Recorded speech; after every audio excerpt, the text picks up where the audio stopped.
Many out-of-state buyers are comparing the cities of Cookeville and Crossville, Tennessee. I'm Sheryl Webb with Weichert Realtors, the web agency, and let's talk about some of the similarities and differences between Cookeville and Crossville so that you can decide which may be a better fit for you. First is the location. Crossville and Cookeville are about 30 miles apart, located on Interstate 40 between Knoxville and Nashville. That's not a huge difference unless you fly often, and if you fly out of Nashville International Airport, you may want to be in Cookeville, which is about 30 miles closer to Nashville. Another comparison is the population. Cookeville has about 35,000 residents and Putnam County has about 80,000 residents. That's a mix of college students, young professionals, and families, and it's a more diverse population due to Tennessee Tech University. Crossville is the county seat of Cumberland County. Crossville has about 12,000 residents and Cumberland County has about 65,000 residents. Cumberland County residents are usually a little bit older than Cookeville residents because we have such a retired population here in Crossville. Crossville has Lake Tansy Village and Fairfield Glade, which tend to attract a lot of retirees, and that makes the population of Cumberland County a little bit older in general than the population of Putnam County. Another point of comparison is the economy. Cookeville has a little more opportunity for employment than Cumberland County, and part of that is because Tennessee Tech University provides a younger workforce in Cookeville than in Crossville.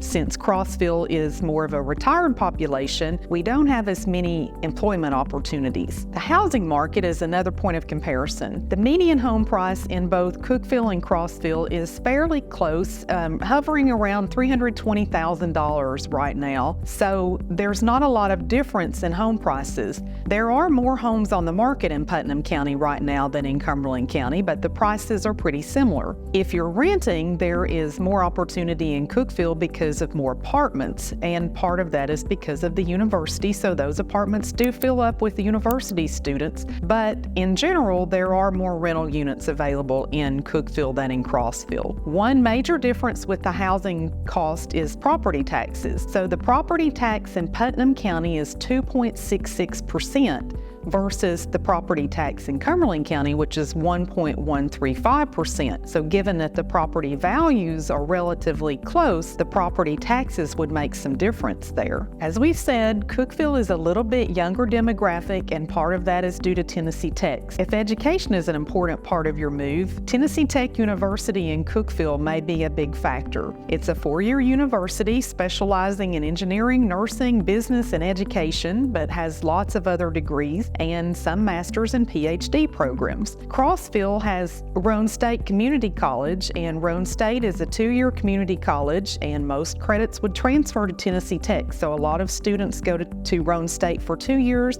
and transfer to Tennessee Tech for their final 2 years.